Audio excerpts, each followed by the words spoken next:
दोस्तों, भारतवर्ष में शायद ही कोई ऐसा हो जो रामायण में रावण की धर्मपत्नी मंदोदरी के बारे में न जानता हो। रावण की पत्नी मंदोदरी बहुत बुद्धिमान थी। वो जानती थी कि उनके पति जो भी काम कर रहे हैं वो अनैतिक है। और जब उन्हें पता लगा कि उनके पति रावण माता सीता का हरण कर ले आए हैं, तो उन्होंने रावण से खूब मना किया, पर विनाश काले विपरीत बुद्धि, रावण नहीं माना। कल अब सीता जिएगी तो लंका में और मरेगी तो लंका। और आपको तो भली भांति पता है कि प्रभु श्री राम और अत्याचारी रावण के युद्ध में रावण का सर्वस्व खत्म हो गया। पर आज हम इस वीडियो में आपको रामायण की कोई पुरानी गाथा सुनाने नहीं आए। आज हम आपको इस वीडियो में बताएंगे कि आखिर कौन थी रावण की पत्नी मंदोदरी। अत्याचारी रावण के मरने के बाद मंदोदरी का क्या हुआ? क्या मंदोदरी ने विभीषण से शादी कर ली या मंदोदरी रावण की मृत्यु के बाद सती हो गई? तो आज हम इस वीडियो में मंदोदरी से जुड़े कुछ रहस्यों के बारे में आपको रूबरू कराएंगे। तो नमस्कार दोस्तों, स्वागत है आप सभी का आपके अपने फेवरेट यूट्यूब चैनल जानिए मजाक। तो सबसे पहले ये जानना बेहद जरूरी है कि आखिर मंदोदरी कौन थी। पुराणों की एक कहानी के अनुसार मधुरा नाम की एक अप्सरा थी जो कि भगवान शिव शंकर की तलाश करते करते कैलाश पर्वत पहुंच जाती है और भोले बाबा को देखकर उन्हें रिझाने का प्रयास करने लगती है। उस समय पार्वती जी वहां पर नहीं मौजूद थी। तभी कुछ समय बाद वहां पार्वती जी आ पहुंचती है।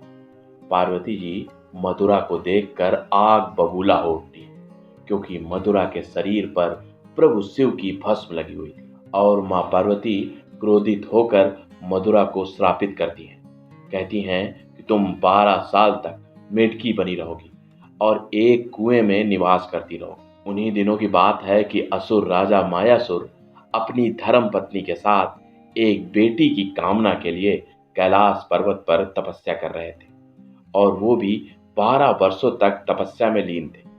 उधर 12 वर्ष धीरे धीरे गुजरे। मधुरा श्राप से मुक्त हुई। पार्वती जी के श्राप से मुक्त होकर मधुरा उसी कुएं में विलाप कर रही थी। तब असुर राजा मायासुर ने रोने की आवाज सुनी। वे कुएं के पास पहुंचे और मधुरा को देखा तो चिंतित हो उठे। उन्होंने मधुरा को कुएं से बाहर निकाला। मधुरा ने पूरी कहानी असुर राजा मायासुर को सुनाई। असुर राजा मायासुर को लगा कि उन्हें उनकी तपस्या का फल मिल गया। उन्होंने मधुरा का नाम बदलकर मंदोदरी कर दिया और अपनी बेटी बना लिया। अब अगर हम बात मायासुर की करें तो मायासुर को राक्षसों का विश्वकर्मा कहा जाता था। मायासुर को ब्रह्मा जी का एक विशेष प्रकार का वरदान प्राप्त था। ये वरदान था कि वो जिस जगह चाहेगा सुंदर भवन का निर्माण कर लेगा। मायासुर ने उस वरदान से अपनी पत्नी हेमा के लिए मंडूर जैसे सुंदर नगर का निर्माण किया। ये मंडूर इस समय जोधपुर में स्थित है। बताते हैं कि मंदोदरी और रावण का विवाह यहीं पर हुआ था। पर उससे पहले ये बात आ जाती है कि रावण इस पूरी कहानी में आया कहां से। एक कथा के अनुसार प्रतापी रावण मायासुर से मिलने मंडूर पहुंचा। वहीं पर उनकी नजर युवती मंदोदरी पर पड़ी।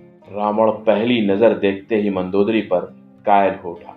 वो उससे इतना मोहित हो गया कि उसने मंदोदरी से विवाह करने की ठान ली। रावण ने मायासुर से मंदोदरी का हाथ मांगा। जब मायासुर ने यह प्रस्ताव ठुकरा दिया तो रावण क्रोधित हो उठा और ये क्रोध न जाने किस समय युद्ध की स्थितियों में बदल गया। मंदोदरी भी भली भांति जान चुकी थी कि प्रतापी रावण के आगे उनके पिता कुछ भी नहीं, क्योंकि रावण बहुत शक्तिशाली था। मंदोदरी ने अपने ज्ञान का परिचय देते हुए विवाह को स्वीकारना ही सही समझा। बताते हैं कि मंदोदरी अपने चरित्र और व्यवहार की बेहद नैतिक थी। जब रावण सीता का अपहरण करके लाया तो मंदोदरी ने इसका विरोध किया। सीता को आदर सहित रघुवर के पास पहुंचा दीजिए। रावण नहीं माना। आखिरकार प्रभु श्री राम और अत्याचारी रावण के युद्ध में रावण की पूरी तरह हार हुई। रावण मारा गया और मंदोदरी विधवा हो गईं। इस युद्ध में रावण के पूरे कुल का नाश हो गया। रावण की मृत्यु की खबर सुनते ही मंदोदरी रावण के शव के पास पहुंची और बहुत तेज तेज विलाप करने लगी। मंदोदरी को इस तरह विलाप करते देख प्रभु श्री राम बहुत दुखी हुए। तब उन्होंने मंदोदरी के सामने विभीषण से विवाह करने का प्रस्ताव रखा, पर मंदोदरी ने इस प्रस्ताव को ठुकरा दिया। कहते हैं मंदोदरी खुद को लंका में एक कमरे में बंद करके विलाप करती रही। युद्ध के बाद लंका का राजपाट प्रभु राम ने विभीषण को सौंप दिया और स्वयं प्रभु श्री राम, माता सीता और भक्त हनुमान एक बार फिर मंदोदरी से मिलने पहुंचे और मंदोदरी को खूब समझाया। तब प्रभु श्री राम के द्वारा दिए गए तर्क धार्मिक और तार्किक लगे मंदोदरी को और फिर उन्होंने विभीषण से शादी कर ली। हालांकि रावण की मृत्यु के बाद वाल्मीकि रामायण में मंदोदरी के बारे में ज्यादा कुछ नहीं बताया गया, लेकिन रामायण के कुछ दूसरे वर्जन में इसके बारे में जरूर कहा गया है। बताते हैं कि विभीषण के भी पहले कई रानियां थीं और वो भी मंदोदरी से विवाह करने के लिए तैयार नहीं थी। तब प्रभु श्री राम ने भी विभीषण को खूब समझाया। उन्होंने बताया कि अगर वो शादी कर लेते हैं तो भाई की जगह लंका पर शासन का नैतिक अधिकार उन्हें मिल जाएगा। हालांकि यह भी कहते हैं कि विवाह शारीरिक तौर पर पति पत्नी के तौर पर एक दूसरे के साथ यौन संबंधों की बजाय विशुद्ध राजकाज से जुड़ा था। वैसे मंदोदरी भी चाहती थीं कि पति रावण की मृत्यु के बाद लंका समृद्धि रहे। रावण की मृत्यु के बाद उन्होंने राम को कभी जिम्मेदार नहीं ठहराया। कुछ जगह पर यह व्याख्या भी मिलती है कि रावण की मृत्यु के बाद मंदोदरी भी उसकी चिता के साथ सती होने जा रही, पर प्रभु श्री राम ने उन्हें रोक लिया और देवर विभीषण से विवाह करने की राय दी और मंदोदरी के पास भी और कोई रास्ता नहीं था। उन्होंने विभीषण से विवाह कर लिया। वैसे अगर आप प्रभु श्री राम और माता सीता के भक्त हैं तो कमेंट बॉक्स में एक बार जरूर जय सिया राम लिखिएगा। और अगर आपको रामायण के बारे में अच्छी जानकारी है तो कृपया करके जरूर बताइएगा कि मंदोदरी और रावण से जो पुत्र थे उनका क्या नाम था, उनके कितने पुत्र थे और मंदोदरी के बारे में आपकी क्या राय है। चलिए मिलते हैं अगले एपिसोड में।